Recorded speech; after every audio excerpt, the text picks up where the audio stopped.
À Monsieur Alpha Yafa, qui est l'éditeur. Monsieur Alpha Yafa. Mesdames, Messieurs, honorables invités de marque en vos titres et qualités, tout protocole observé. Je vous souhaite la bienvenue à cette présentation et de dédicace du recueil de poèmes de Sadibou Diatta, L'île de la marmite. Je profite de l'occasion qui m'est offerte aujourd'hui pour exprimer mes profondes gratitudes et de reconnaissance à l'endroit de l'auteur, Sadibou Diatta, qui m'a choisi parmi plusieurs autres éditeurs pour la publication de son livre, mais également remercier les populations de Kartchak et tous les participants ici présents. Remercier le parrain pour avoir accepté cette cérémonie, d'être le parrain de cette cérémonie de présentation et de dédicace de ce livre. Merci à tous et à toutes. Cette cérémonie est pour moi une occasion de vous présenter les éditions Karmala, dont j'ai l'insigne honneur de diriger. La maison d'édition Karmala, dont le siège se trouve à Ziguinchor, fait de l'édition, de la diffusion et la promotion des œuvres littéraires de tout genre. Chers invités, en créant cette maison d'édition, nous voulons susciter le goût de la lecture et de l'écriture chez les jeunes et les adultes. Organiser des journées régionales, nationales et internationales du livre à Ziguinchor. Ces grandes manifestations culturelles et littéraires se déclineront à travers des activités phares comme la nuit du conte, les ateliers d'écriture, des conférences et des séries de rencontres entre les écrivains et le public. C'est vous dire, mesdames, messieurs, que notre préoccupation principale consiste à armer le lecteur afin qu'il puisse mieux vivre dans ce monde du numérique et dans d'autres mondes possibles à venir. Être capable de tirer de leur culture l'énergie psychologique propre à renforcer leur résilience pour une assimilation saine du nouveau et pour ce faire, vulgariser constamment et par tous les moyens nos traditions culturelles pour en imprégner profondément les générations montantes à travers le conte, le livre, la lecture et les œuvres littéraires, mais aussi de promouvoir une culture citoyenne, de faire comprendre aux parents l'importance de la lecture et du conte pour leurs enfants. En effet, chers invités, l'acte de lecture, c'est l'art de prendre le temps et d'écouter son cœur. Le livre papier est un objet culturel qui a toute sa dimension et sa place dans une bibliothèque. Chaque livre a sa personnalité qui tient à sa couverture, à sa dimension et bien sûr à son auteur. Même rangé dans une bibliothèque, un livre se voit, se parle, il se sent et se touche autant qu'il se lit. Sa présence ressuscite des souvenirs qui s'attachent dans la mémoire de son lecteur. Le livre devient en ce moment charnel. À l'image de Karmala qui signifie clair de lune en langue mandingue. Source de lumière, la lumière est aussi dans le livre. Laissons-la rayonner. J'ai cité Victor Hugo. C'est vrai que le livre fait face à la concurrence du numérique, mais nous devons plutôt réfléchir ensemble pour trouver des solutions qui peuvent encourager les enfants à lire plutôt qu'à se tourner systématiquement vers les écrans. Il s'agit d'un défi majeur dont la prise en charge requiert l'implication de tous. Chers participants, je tiens personnellement à vous dire, dans l'acte d'écrire, il n'y a rien d'extraordinaire. Le seul secret, c'est d'abord la volonté et surtout beaucoup lire et enfin s'essayer à l'écriture à travers des ateliers d'écriture pour les plus jeunes. Et là, je reste à votre disposition pour organiser ces séances dans les établissements qui sont intéressés, chers collègues. Je dis chers collègues parce que j'ai eu également à enseigner pendant 14 ans, donc je sais de quoi je parle, l'importance de la lecture. Vous avez dit, vrai que je suis en train d'écrire, mais je suis un scientifique parce que j'ai le bac C. Donc, c'est vous dire que pour vraiment exceller, pour exceller encore dans les études, chers élèves, je vous conseille vraiment d'aimer la lecture et de beaucoup lire. Voilà. Monsieur Mendy, avec votre permission, permettez-moi de faire une petite incursion dans l'île de la marmite. Et pour cela, mesdames, messieurs, je voudrais d'abord partir des questions pour apporter quelques réponses personnelles au contenu de ce livre et mes motivations à publier Sadibou Diatta. Je dis personnel parce que les vraies réponses seront apportées par les éminents intervenants ici présents. Mesdames, messieurs, parler d'une œuvre, c'est parler de l'homme. Car parfois, nos actions se confondent avec nos destins et ce livre ne fait pas exception à la règle. Il a son histoire qui reflète certains événements que l'auteur a vécus. L'île de la Marmite est un recueil de poèmes dont la profondeur et la pertinence thématique montrent toute la dextérité poétique de M. Diatta à la plume berceuse, trempée dans l'encre de la Renaissance, rappelant fièrement l'école senghorienne pour mettre en exergue la culture de sa joyeuse Casamance. Hélas, un écrivain est né et fait la fierté de la population de son village natal, Karchak. Loin des turpitudes des aventuriers, c'est un délice de le lire. Sadibou étale son talent poétique dans un air d'espoir et d'espérance. Il maîtrise son art. Par ailleurs, ce recueil de poèmes replace le lecteur dans un environnement coloré et les senteurs et les parfums naturels embaument et qui enivrent. M. Diatta puise dans son enfance ses souvenirs, son vécu, des thématiques pour échanger et magnifier avec la force créatrice d'un écrivain son terroir, ses amours. En ce sens, il y a du Victor Hugo, du Charles Baudelaire, de Arthur Rimbaud dans ce recueil.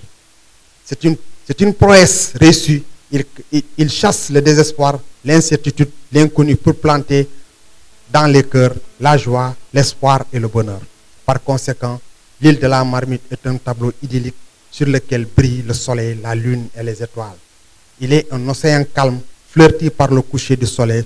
Fin orfèvre des mots, M. Diatta dénonce avec sérénité les maux sociaux qui entravent le progrès humain. Enfin, ce recueil poétique marquera l'histoire de la littérature en Casamance. Il mérite d'être lu et vulgarisé, car sa bonne graine est la clé de son succès. Excusez-moi. Il est une alchimie créatrice et novatrice qui capte le lecteur. Bref, l'île de la Marmite est là. Je n'en dirai pas plus. Ceux qui liront ce recueil, ne vous pressez surtout pas de juger l'œuvre ou de la commenter. Attardez-vous plutôt sur chaque page, sur les paysages et les personnages.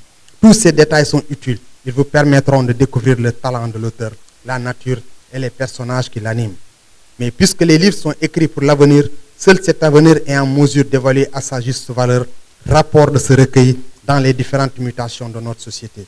Ainsi, chers lecteurs, comme il vous appartient d'avoir le dernier mot, il ne me reste qu'à vous souhaiter une excellente lecture. Pour terminer, mesdames, messieurs, permettez-moi de m'adresser à l'auteur en paraphrasant Picot, qui, analysant le roman de notre grand écrivain Marot, disait ceci: une fois lancé à la mer, l'œuvre d'un écrivain appartient à ce qu'il étudie. L'auteur n'a plus qu'à s'effacer. Donc, Sadibou, laissons les lecteurs et lectrices apprécier le contenu et le contenant de ce beau recueil. Je vous remercie de votre aimable attention. Voilà, merci à M. Yafa pour son mot, et je rappelle que M. Yafa est l'éditeur. Donc, merci à M. Yafa pour ce beau discours. Après son cursus élémentaire ici à Karchak, Sadibou obtient son baccalauréat en 2000, et en 2001, il obtient son duel 1 à l'UCAD. Après avoir obtenu son duel 1 en 2001, il obtient son duel 2 en 2002. En 2005, Sadibou obtient sa licence. Il a eu sa licence en 2005, toujours à l'université Anta Diop de Dakar. En 2006, il obtient sa maîtrise. Donc, en 2007, il obtient son diplôme de KM à la FASTEF. KM, ok. Et en 2007, Sadibou obtient son DA. Sadibou obtient son DA en 2007 à l'UCAD et son diplôme de KS en 2012 à la FASTEF. Alors donc ça c'est un peu pour parler de son parcours ou de ses diplômes académiques. Mais donc dans le domaine professionnel, il faut noter que Sadibou a été enseignant et actuellement il est proviseur du lycée de Bonna. Donc, c'est dire qu'en octobre 2003 à 2005, à juillet 2005, Sadibou était professeur de lettres, histoire, géographie à l'AEDEC de Dakar, qui est une école privée. Toujours ambitieux de ce qu'il faisait, de la littérature et de l'enseignement, Sadibou continue toujours. Il a continué pour enseigner en 2005 et 2006, il est professeur de lettres modernes à l'AKPS de Dakar. Donc en 2006, D'octobre 2006 à juillet 2007, il fait sa formation à la FASTEF, formation F1A de lettres modernes à la FASTEF, d'où il sort avec le diplôme de KM. De 2007 à 2011, Sadibou est professeur de lettres modernes au lycée de Moulomp-Ousoui. IA de Ziguinchor. 2011-2012, Sadibou retourne à la FASTEF, comme je l'ai dit, toujours très amoureux de ce qu'il fait, il veut toujours progresser, et sachant que l'enseignement n'a pas d'âge, l'enseignement n'a pas de limite, parce que dans la vie, on apprend toujours. Et donc, conscient de cela, Sadibou retourne à la FASTEF, où il sort avec son diplôme de KS. De 2012 à 2013, Sadibou retrouve encore la craie comme professeur de lettres modernes au lycée de Moulomp-Ousoui, IA de Ziguinchor. Octobre 2013 à juillet 2016, Sadibou est toujours dans l'enseignement comme professeur de lettres modernes au lycée Senghor de l'IA de Fatick. Hein? Lycée Diogaye Basile Senghor de Fatick. Alors, octobre 2016 à octobre 2018, Sadibou devient censeur des études au lycée Simbandi Balant IA de Sédhiou. Octobre 2018 à nos jours, Sadibou est proviseur du lycée Bona dans l'IA de Sédhiou. C'est bien ça. Alors, donc de novembre 2021, Sadibou publie son premier ouvrage intitulé L'île de la marmite, hein, publié aux éditions Karmala. Donc ça, c'est un peu pour parler de son parcours professionnel. Mais Sadibou aussi est un homme engagé dans d'autres domaines. C'est pourquoi donc depuis 2017, depuis décembre 2017, Sadibou est le coordonnateur de la section départementale du Front révolutionnaire anti-impérialiste populaire et panafricaine. C'est le mouvement FRAPP. Engagement, et il faut signaler que Sadibou a un engagement total dans la lutte syndicale, okay, contre la spoliation des terres de Niaguis, de Baraf, de Mandina Mankagne, de Djibelor, de Koubalan, de Bignona, etc. C'est montrer encore son engagement à côté de la population. En digne fils de Kartiak, en digne fils du Boulouf, Sadibou est un ardent défenseur de la cause de la population. C'est pourquoi Sadibou s'est engagé aussi dans ces mouvements. Alors, depuis 2020, il est l'initiateur et fondateur du mouvement Doina Casamance contre les abus et les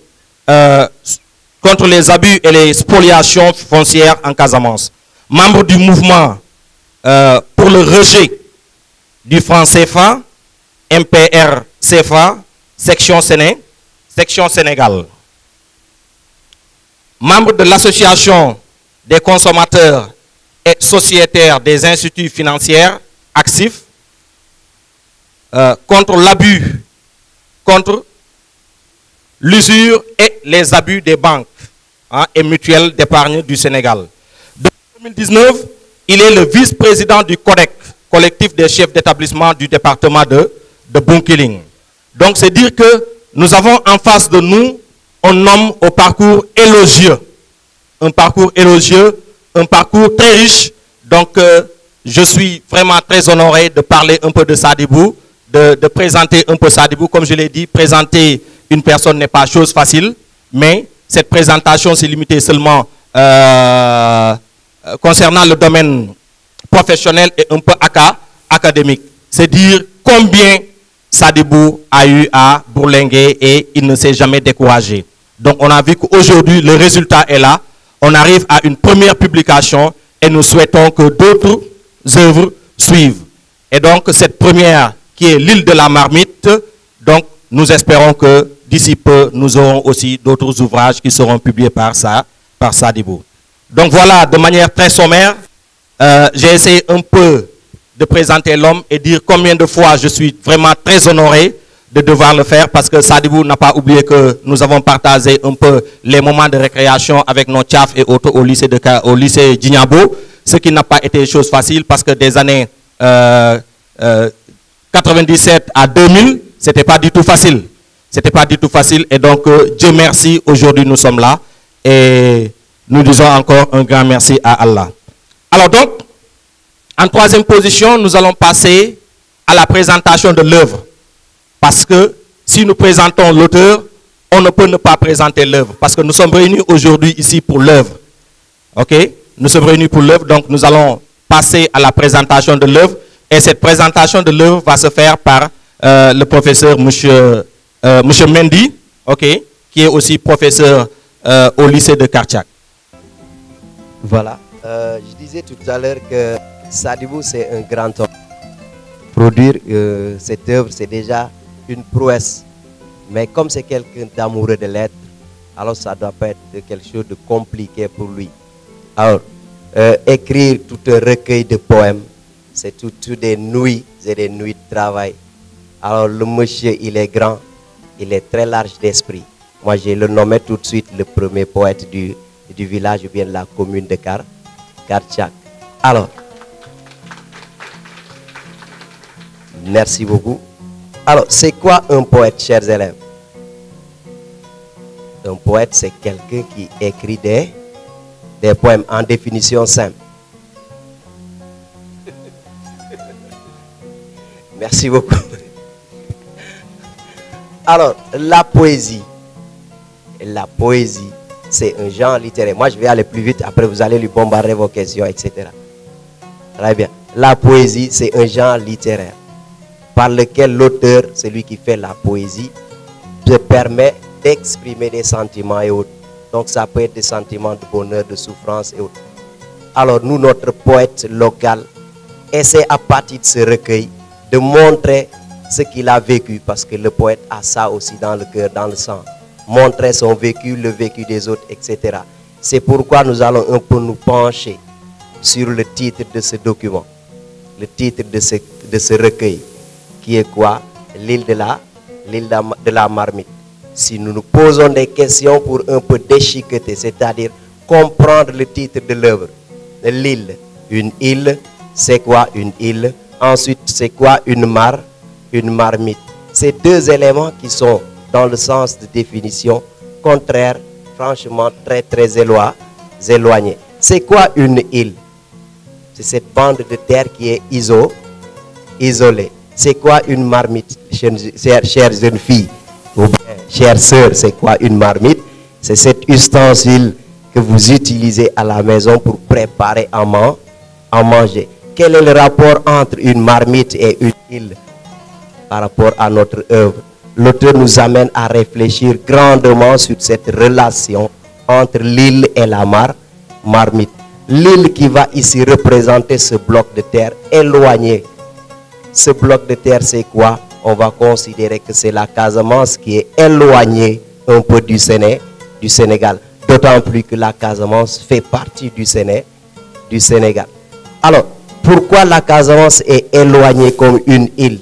C'est par rapport à sa position géographique. On nous enseigne, ou bien nous autres, on enseigne à nos élèves, quand on nous permet de demander où se situe la Casamance dans le Sénégal, l'élève répond directement au sud du Sénégal. Quelles sont les limites de la Casamance?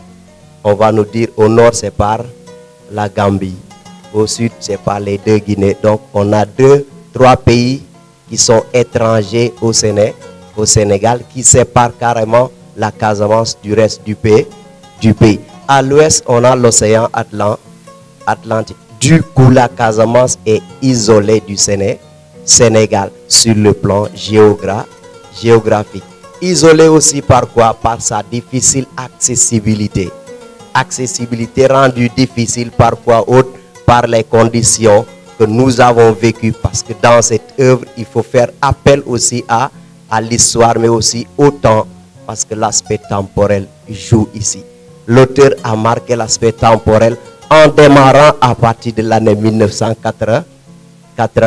Quand nous parlons de l'année 80, nous autres, on est trop jeunes pour trop comprendre mais ceux qui étaient là avant nous comprennent ce que c'est que l'année 80. C'est beaucoup d'émotions. Donc 79-80, début de la crise qui va durer presque une trentaine d'années, qui a beaucoup plus accentué cet isolement de la région. Oui, on va parler de marmite et d'une île. La marmite, quand nous sommes chez nous, nous voyons nos mamans mettre la marmite un peu éloignée des enfants. Oui, cette marmite posée entre 3 pierres, nous le savons, cette marmite va bouillonner parce qu'il y a quelque chose dedans pour préparer, que l'on doit préparer et donner aux enfants. Alors, pourquoi la marmite ici, considérée comme un ustensile de travail ou bien de cuisson, va bouillonner? Nous allons ramener cela aussi dans le terrain. La Casamance est isolée et elle bouillonne à cause de quoi? À cause du conflit. Donc cette chaleur qui va bouillonner au niveau de la marmite ressemble à cette souffrance liée à la guerre ou bien au conflit que nous avons autres vécu. Donc l'auteur ici, notre poète, est en train de réfléchir ou bien de nous amener au fin fond de nous pour comprendre ce qu'il a ressenti. Et lui, non pas lui seul, mais tous ceux qui ont vécu cette période et nous autres qui sommes en train peut-être aujourd'hui de subir les conséquences de ces périodes noires de la Casamance. Oui, c'est cette marmite qui bouillonne. Quand elle ne bouillonne pas vide. Elle bouillonne avec quelque chose dedans. Cette chose, c'est quoi? C'est cet espoir que nous allons nous nourrir aujourd'hui. Quand un enfant passe à côté de la cuisine, il jette un coup d'œil, il voit du feu avec une marmite là-dessus. Il a l'espoir qu'aujourd'hui je vais manger. Donc la marmite montre aussi que la Casamance, c'est cette terre qui bouillonne, qui chauffe, mais dans laquelle on va retrouver beaucoup de ressources naturelles, beaucoup d'aliments, beaucoup de fruits. Donc c'est le grenier du Sénégal. Tous les fruits, ou bien beaucoup de choses qui se vendent partout dans le Sénégal, proviennent de cette verte Casamance. Alors nous allons toujours méditer sur ces poèmes, sur ces recueils que l'auteur a bien voulu nous mettre dans ce document. Dans ce document, oui, nous allons entendre parler des poèmes d'amour, des poèmes liés à la femme, des poèmes liés à la souffrance de la femme. Oui, il les a relatés dans ce document. Il nous a montré ici quelques 3 ou 4 poèmes dans lesquels pour lesquels j'ai essayé de chercher le sens avec lui, bien sûr. Et voilà ce qu'il dit dans ces poèmes. C'est un recueil de 32 poèmes enchâssés. Comme vous le savez, les chers élèves, des poèmes enchâssés, c'est des poèmes qui se sont enchaînés, donc succession. Alors, on a le poème, le premier intitulé La femme aux 1000 mortiers. Ça renvoie à la femme africaine, la femme qui vit au milieu social africain. On a un autre poème qui est appelé Carrefour des Arts. Carrefour des Arts qui parle un peu de la Casamance comme un carrefour, un milieu où on a la puissance, l'expression de l'art, de la culture, des folklores, etc. On a un autre poème, le plus court, appelé Aimer, qui renvoie à l'amour que nous avons envers nos proches ou bien nos mamans, etc. L'autre poème, c'est ce poème qui dit ces femmes qui ont peur. Ces femmes qui ont peur, pourquoi? À cause de la souffrance qu'elles ont vécue.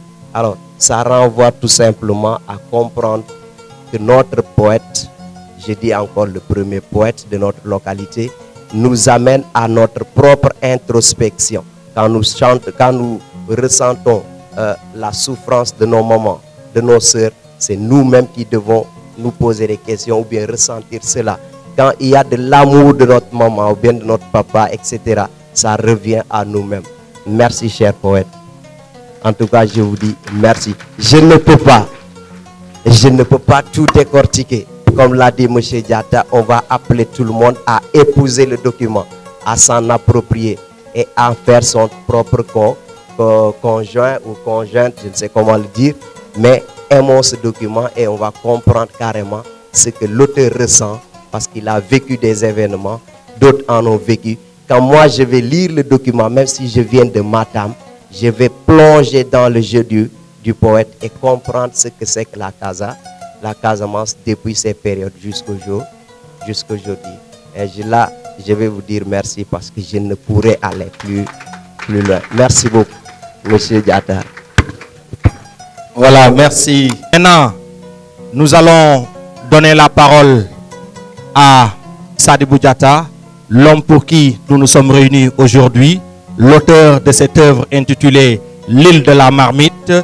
Et donc, comme certains l'ont essayé de faire, pas mal de témoignages, et tous ces témoignages quand même vont dans le même sens pour montrer un peu la qualité de l'homme, mais son détermination, son engagement, mais aussi sa citoyenneté pour le Sénégal. Sa citoyenneté pour le Sénégal, c'est pourquoi Sadibou n'a pas hésité à produire, c'est pourquoi Sadibou s'est engagé dans beaucoup de fronts. Hein. Nous avons le FRAPP, le mouvement Doinan, hein, et pour ne citer que cela. C'est dire encore combien de fois cet homme est engagé dans ce qu'il fait. Et l'autre aussi a eu à le souligner. Le style de l'homme semble être très accessible. Sadibou n'est pas de ces poètes trop fermés, mais un poète un peu ouvert, très accessible, mais avec une plume vraiment très fine. Sadibou, merci pour l'œuvre et merci d'avoir choisi Kartiak pour présenter l'œuvre. Merci d'être reconnaissant à Kartiak. Merci pour ton engagement pour Kartiak. Merci pour ton amour pour Kartiak. Donc sur ce, nous allons donner la parole à M. Sadibou Diatta, l'auteur de l'œuvre intitulée L'île de la marmite. Sous vos applaudissements, nous allons passer la parole à Sadibou. Kartiak, à mon ami Boubacar Mané, au beau milieu de la verte Casamance, les baobabs, ces gigantesques hippopotames de l'amour, ensemble avec les fromagers, les caïcédras et les caïmans de la rivière, me nourrissent d'une sève artistique que je ne pourrai jamais nommer. Et ma mère, femme parmi les femmes noires, eau de la source au pied de la petite montagne, épis de maïs au centre d'une équipe de céréales, j'allais dire un Kilimandjaro au milieu de plusieurs dunes. Et son sourire qui cicatrise continuellement et inlassablement mon corps de manière indélébile. Il marchait pieds nus avec moi, dans les sentiers harmonieux de l'amour, désespérément et profondément maternel. Jamais je ne sentis qu'il y avait géographie plus romantique que mon village natal. Jamais les fleurs de Kartiak ne se dérobaient. Leur odeur célèbre, ici, tel un carnaval brésilien. Et mille vols d'orchidées, des escapades d'une enfance heureuse, il y a longtemps. Mes amis et moi chassions le margouillat, le serpent vert, l'oiseau matinal et la luciole de la nuit. Ce fut une innocence sans querelle pastorale, sans aigreur politique, sans déchirement dans le ventre limpide de l'enfance. Ce fut une promenade de princes sur le pavé de la naïveté. Un défilé des princesses Djola Kalaba sur la tête, marchant délicatement sur les pistes de la terre d'Arichak et de Galoun. Quel lieu exotique ne m'a-t-il fait connaître, puisque j'ai visité la besace en bandoulière, toutes les jeunes qui me regardaient passer tel un prince.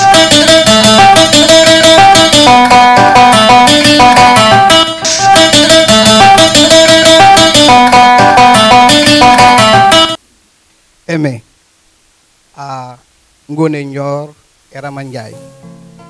Aimer pour fuir, aimer pour haïr, aimer parce qu'il faut aimer. Il est temps d'aimer. Aimer pour souffrir, aimer pour jouir, aimer parce que je m'en fous de tout, aimer parce que j'embrasse tout, aimer pour détruire, aimer pour construire, aimer parce que proche est la mort, aimer parce qu'on nargue le sort, aimer parce que je t'aime, aimer parce que tu es un diadème, aimer parce que je n'en peux plus, aimer parce que je suis fou, aimer parce que aimer restera toujours aimé. Liberté à tous ceux qui ont souffert de la crise casamançaise. Frère, sous ton regard qui incendie, ma beauté noire, satanique, mon corps est sang, du sang à verser. Mon cœur est pierre, une pierre à arracher. Ma tête est crâne, un crâne à scalper. Ma peau est tissu, un tissu à déchirer. Et ma voix est bégaiement, un bégaiement à anéantir. Ma maison est à toi. Ma chèvre est à toi. Ma vache est à toi. Ma case est à toi. Ma femme est à toi. Ma fille est à toi. Ma vie, surtout ma vie, est à toi. Le lopin de terre t'appartient. Et si je proteste, la gifle vient, la chicotte vient, l'insulte vient, le cagoulard vient. Et puis, c'est le tour de la mine. Ensuite, c'est celui de la bombe. Et après, c'est celle de la mitraillette. Suite encore, celui du RPG. Et puis, c'est le feu. Et enfin, c'est la mort. Et pourtant, je n'aime que danser. Et pourtant, je n'aime que le riz. Et pourtant, je n'aime que la liberté. Félicitations.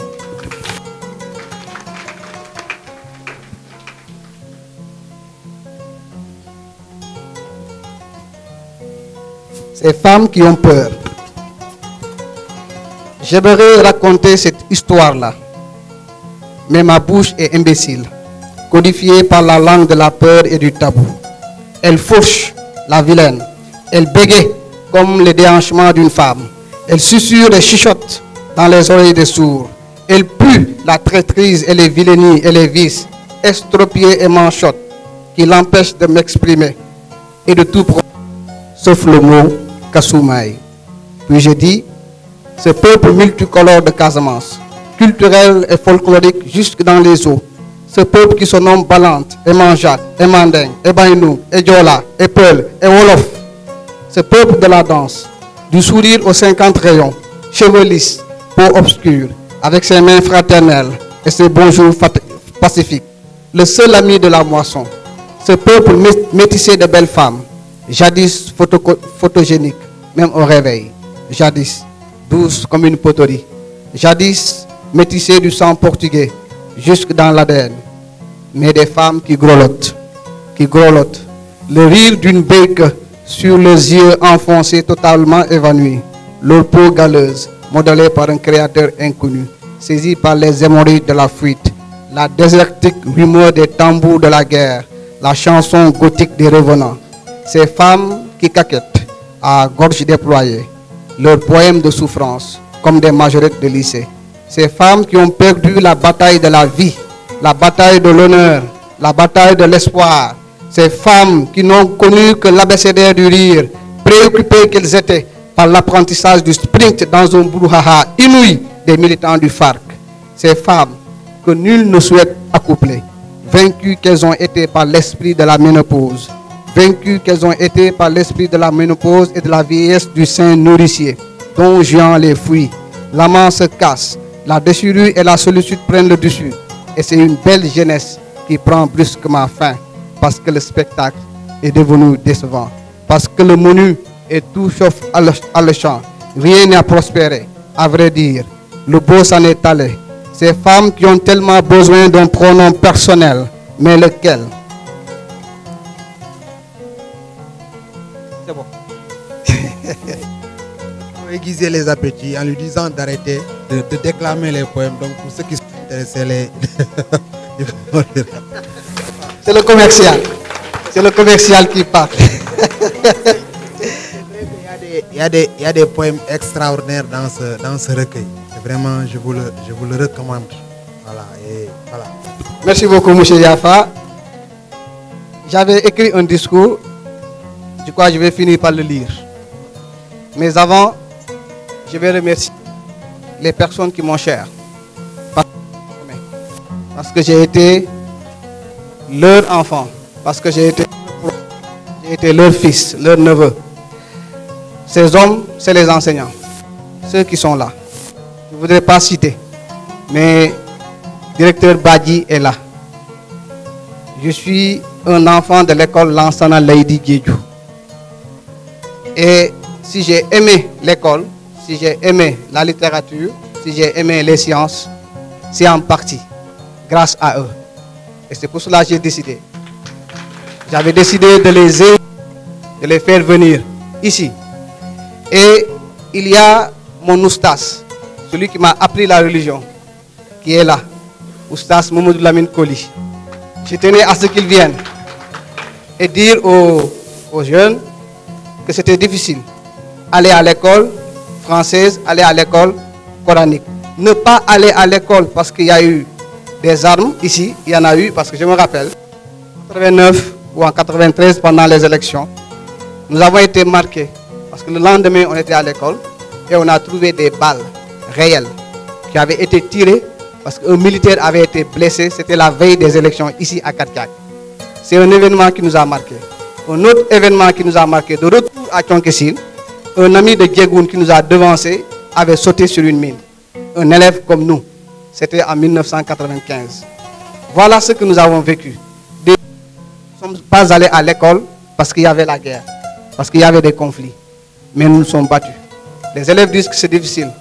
Mais si je leur dis que j'ai fait en une partie du semestre de 1994, ils ne vont pas me croire.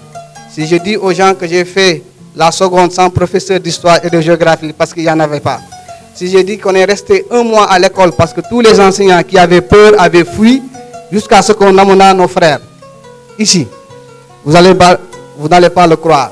C'était difficile et ce témoin s'appelle Boubacar Mané, ici votre professeur de PS, qui a fait les bancs ensemble avec moi et nous étions tous les jours. Donc c'était difficile. Et je vous encourage donc à aller plus. La bonne nouvelle, Président, est toujours avec les élèves. Le deuxième recueil est annoncé. Mais le troisième, nous sommes en train de l'écrire, et tenez-vous bien, avec mon ancien élève, Moussa Koli, qui s'appelle Rambo. Avec mon élève au lycée de Moulom. Et ce sera une tornade de rimes qui va y avoir, Inch'Allah. J'ai gardé le secret pour Yafa, je ne l'ai pas encore dit, maintenant ce n'est plus un secret. Monsieur le sous-préfet de Tandouk, monsieur le chef de village ou le représentant, monsieur le président, le représentant de l'imam, messieurs les proviseurs, messieurs les principaux, monsieur le codec, monsieur le parrain de l'événement, chers collègues enseignants, chers élèves, chers invités, mesdames et messieurs. Que dire du recueil de poèmes L'île de la Marmite, qui n'a pas été dit par les premiers lecteurs que vous êtes, que sont mes amis, mes collègues, mes frères, les critiques et les universitaires. Pas beaucoup de choses. En tout cas pour moi qui en suis l'auteur. Je ne parlerai donc pas de la moelle épinière sucrée et douce du contenu de ce livre. Je laisse donc les lecteurs se mirer dans ce miroir. Cependant, ceux qui ont la même trajectoire que moi, la même éducation, les mêmes destins, ceux qui ont été le même sein de la casamancité, de la sénégalité et de l'africanité, se mireront, j'en suis sûr, dans ce livre.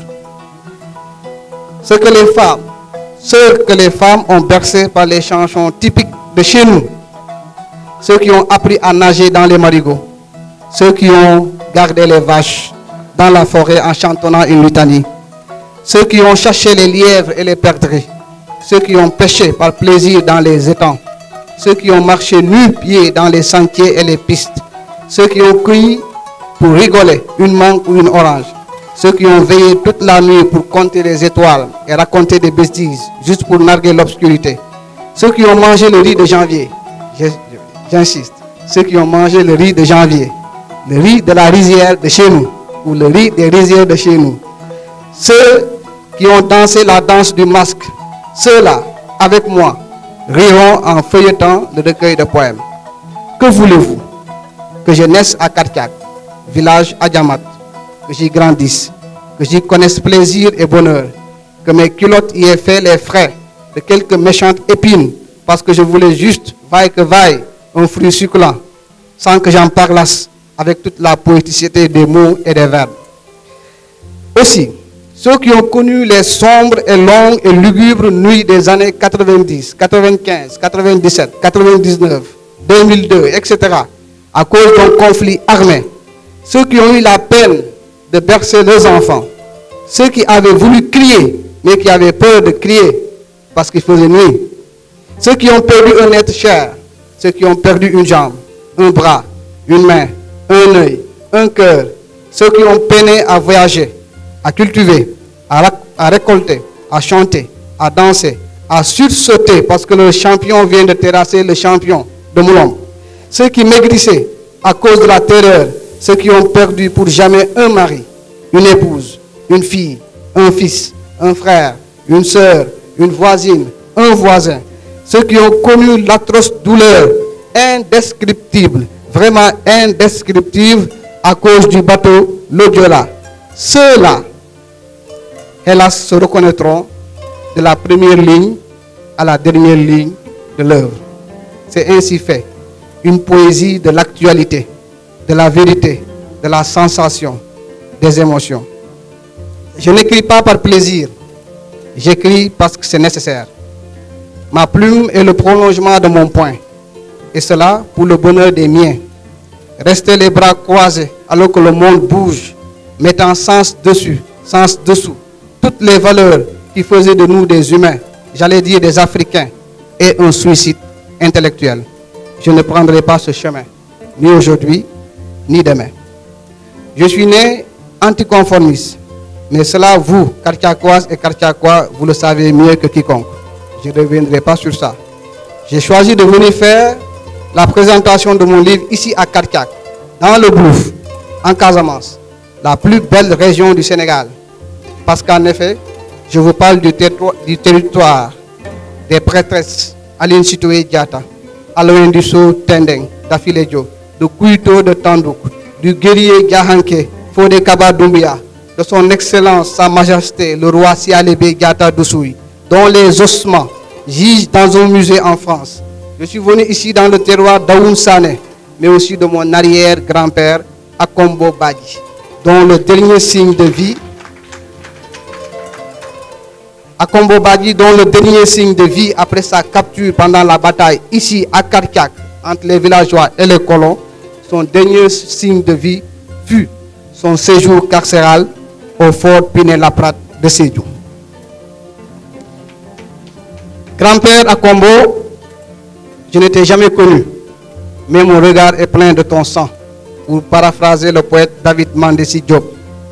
Ce terroir de Casamance est aujourd'hui dans la pire situation, celle de ni paix ni guerre. Oui, l'absence de maladie ne signifie pas forcément la bonne santé. Ce n'est pas parce qu'on n'est pas malade qu'on est en bonne santé. Si les armes ne crépitent plus, les cœurs restent à apaiser, les douleurs à penser, les esprits à unifier, les cœurs à souder par le dialogue, par le rire, par l'art et par la poésie. Poète du monde, poète d'Afrique et du Sénégal, vous avez la lourde mission de rassurer le peuple, de le dorloter, de le bercer, de le soutenir, de planter en lui l'unique drapeau de l'optimisme, de la bonté, de l'amour et de la concorde nationale. Si vous ratez cette mission, alors bonjour les tumultes qui nous emporteront tous dans un gouffre de la misère. Nous sommes les hommes qui portent en eux l'espoir du monde, l'espoir de l'Afrique, l'espoir du Sénégal, l'espoir de la Casamance et l'espoir de Kartiak. Nous ne devons pas trahir cette confiance. Aucune recherche d'une joie esthétique ne doit nous pousser à oublier d'où nous venons. Parce qu'en effet, nous venons des sombres moments de l'esclavage, de la colonisation, des fouets, du forçat, de l'indigénat, de la perpétuelle humiliation, des colibés, du racisme anti-noir, du néocolonialisme. Nos aïeux, nos ancêtres, comme mon grand-père Akombo Badji, ont entamé le combat. C'est à nous de le finir. Et c'est pour cela que je crie de toutes mes forces, France dégage. Je saisis cette occasion pour rendre un hommage à l'enseignant, le soldat de la science et de l'amour.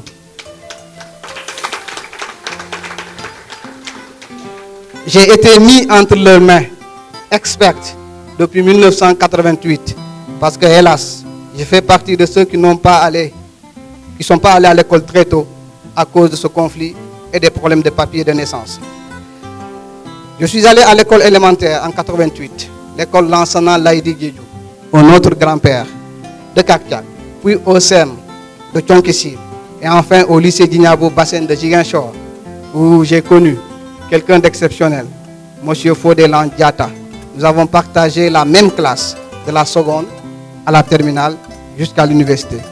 Revenir enseigner chez moi, c'est le faire pour moi, M. Fodé Diatta.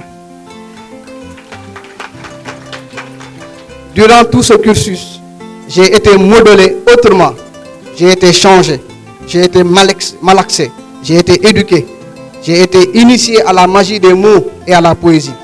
Au-delà de l'amour de mes parents et de la société Diola, la société Adjamat, vous êtes, vous, enseignants, ceux qui ont planté la souplesse, la rigueur, l'amour du travail, l'honneur, la douceur, l'intégrité, la gentillesse et les vertus dans mon cœur et dans mon âme. Je vous dis merci, vous, enseignants qui êtes présents ici, et ceux qui ne sont pas là. Vous avez fait de moi, un enfant Diola, dont l'esprit s'est ouvert aux autres cultures sans avoir perdu la sienne. Je remercie également toute ma famille. Je ne citerai personne, puisque Kartiak est ma famille.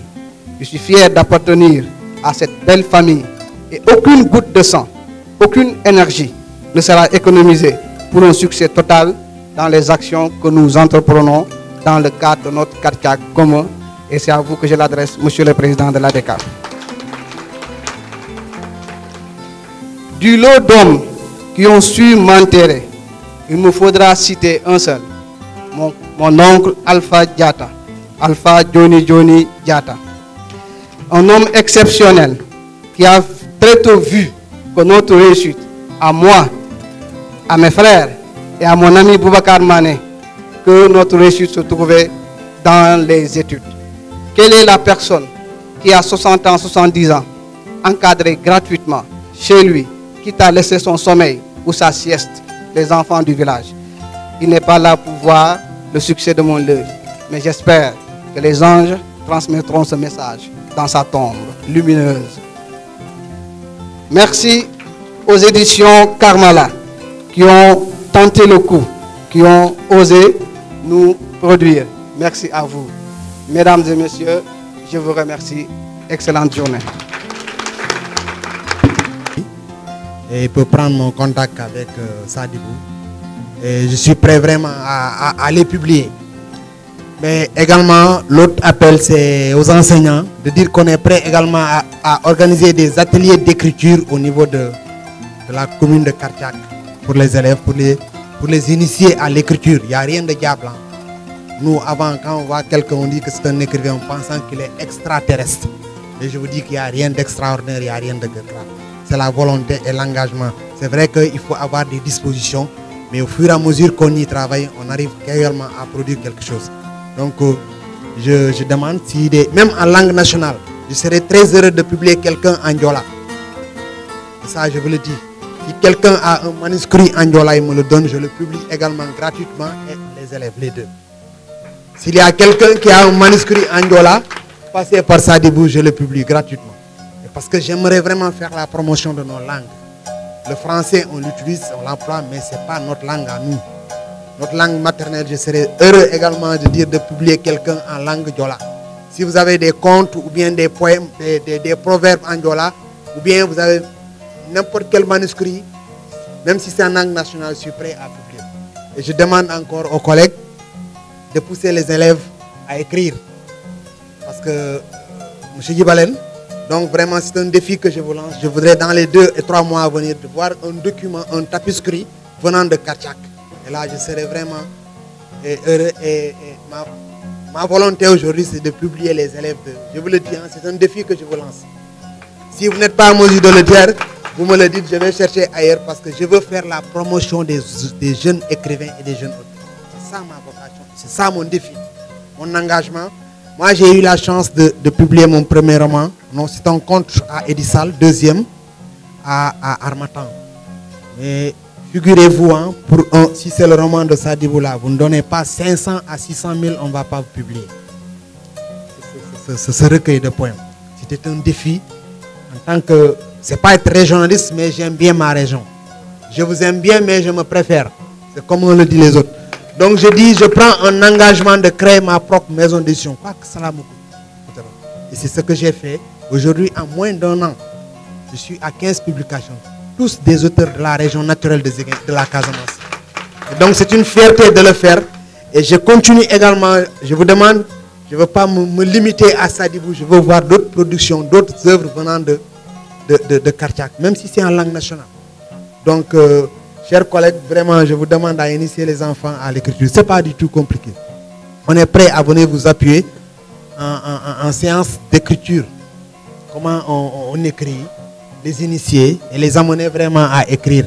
Parce que tant qu'on écrit, on apprend, on lit. Donc c'est une façon de former également. Je le disais tantôt, pour être un bon mathématicien, il faut être bon en français. Parce que pour pouvoir traiter un sujet de mathématiques, il faut savoir lire et comprendre. Si on ne lit pas, on ne comprend pas, on ne peut pas traiter le sujet. C'est la même chose que les sciences de la Terre. C'est comme ça qu'on appelle maintenant et les sciences physiques. Pour traiter un sujet, il faut comprendre. Et le sujet est écrit en français. Donc vous êtes appelé à lire et à écrire. Donc je vous demande encore solennellement, il faut beaucoup lire, beaucoup écrire.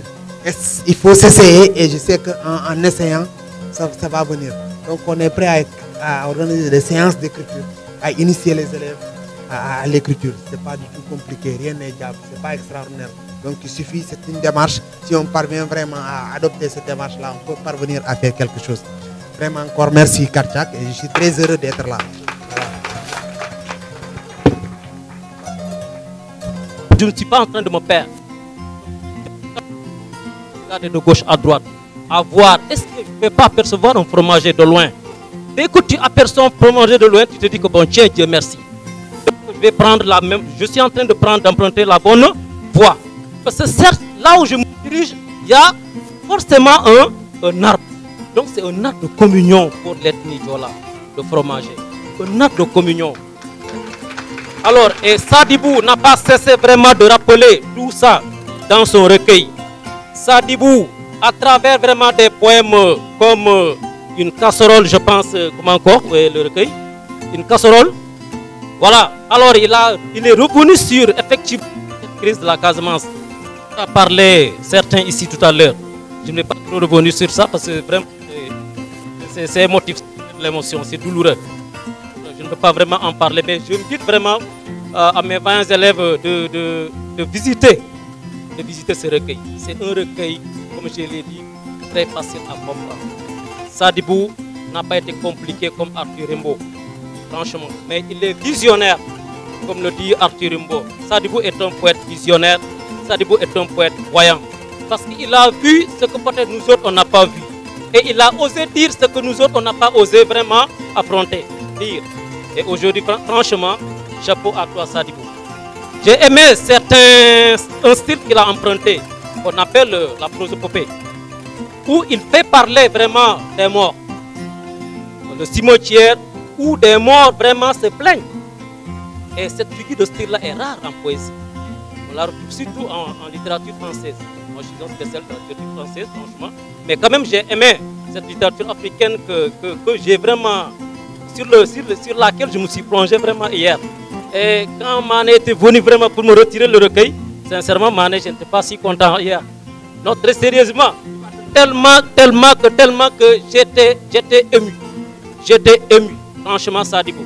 Ce n'est pas peut-être pour jeter des fleurs. Franchement, hier, j'étais ému. Vous avez un talent parce que vraiment, la poésie n'est pas donnée à n'importe qui. L'écriture n'est pas donnée à n'importe qui. L'inspiration aussi n'est pas donnée à n'importe qui. Il y a des gens qui ont des doctorats, mais ils n'ont pas parvenu vraiment à produire des œuvres poétiques ou bien des œuvres romanesques. En gros, des œuvres littéraires. Il y en a. Mais il y a des gens dont l'instruction est très limitée, mais qui sont parvenus à traverser, à produire plusieurs genres littéraires. On peut citer ici au Sénégal l'autre là, Sembène Ousmane, qui a traversé pratiquement tous les genres littéraires. Du roman au théâtre en passant par les essais. Mais Sadibou aujourd'hui, avec son titre de professeur de lycée, KS, il est PS, professeur d'enseignement secondaire, est parvenu vraiment à nous présenter ce joyau. Franchement, je demande à tous les élèves de s'en approprier. Franchement. Et à tous les enseignants, tout le corps enseignant confondu, que nous sommes ici. De l'élémentaire, du préscolaire jusqu'au secondaire, en passant par le moyen, je demande à tout le monde de s'en approprier. L'ouvrage n'est pas compliqué. franchement, il n'est pas compliqué. Il n'y a pas un poème que j'ai parcouru où peut-être le style semble un peu ambigu. Non. Sadibou a été très ouvert, franchement. Il a été très ouvert. On dirait qu'il a écrit le livre pour nous autres, apprentis lecteurs. Donc, quand je dis nous, c'est vous. Et je vous demande, je vous invite à cette lecture, très sérieusement. Approchez-vous de nous. Approchez-vous de nous. Et là, ensemble, nous allons travailler. Et aussi, nous allons vraiment pousser Sadibou à aller de l'avant. Parce qu'il ne serait pas intéressant que Sadibou écrive un recueil et ensuite maintenant que ce recueil soit classé dans nos tiroirs, dans nos armoires. Ça ne serait pas intéressant. Et alors que dans ce recueil-là, moi-même, je m'y retrouve. Certes, Sadibou a employé un lyrisme personnel avec l'emploi de jeu, mais, comme l'a dit Ivo, Sadibou en parlant de lui aussi il parle de nous-mêmes. Sadibou parle de nous. Parce que la crise là, même si vous ne l'avez pas évoquée, mais aujourd'hui vous êtes dedans. Tout le monde est dedans dans cette crise-là. Et Sadibou, toujours dans cette quête de paix, a abordé aussi certains thèmes en dehors du thème de l'amour, de la souffrance, de la guerre, de la femme, où il a valorisé la femme effectivement africaine, pour ne pas parler de la femme de Karchak ou bien de la Casamance. Alors, Sadibou aussi a montré qu'il est un auteur épris de paix, avec le poème Liberté. Mais quelle liberté? Cette liberté qui tarde à voir le jour peut-être. Je dis une liberté qui tarde à voir le jour, c'est-à-dire une liberté dans sa plénitude. Une liberté au sens complet. Parce que comme il a écrit, bon je suis un critique littéraire, hein, liberté. Voilà le titre. Pas liberté, comme si elle est là, elle est bien installée, mais c'est liberté. Voilà un titre. Et ça donne une autre connotation. C'est comme si la liberté, elle est là, bien posée, mais elle n'est pas encore totalement posée. Je voudrais peut-être penser à certains villages qui sont retournés aujourd'hui, qu'on a reconstruits aujourd'hui. Mais est-ce que ces gens-là vivent dans la quiétude encore aujourd'hui? Non. Donc la liberté là, elle tarde encore. C'est là où j'ai compris aussi ce disons, la même longueur d'onde en analyse, en matière d'analyse. Chacun est libre. Voilà, nous sommes des critiques littéraires, chacun est libre. Certainement, aller au-delà ou bien de côté qu'il est en train de dire. Mais j'ose espérer que cette liberté, tant attendue par Sadibou, tarde aussi encore à se poser. Et chers élèves, franchement, vu la déclamation de tout à l'heure, j'aimerais que quelqu'un prenne tout de suite la parole pour me dire quel est le thème. Quel est le thème au moins qu'il a pu retenir? Quel est le thème qu'il a pu au moins se retenir? Parce qu'il faut que vous parliez. Hein? Oui, au moins. Je vous ai toujours appelé au sens de l'écoute. Vous êtes appelé à devenir des analystes de discours. Quelqu'un qui prononce un discours, vous êtes capable normalement de retenir l'essentiel de ce discours-là. Jeune homme? Personne. D'accord, donc franchement, Sadibou. Voilà, venez. Merci.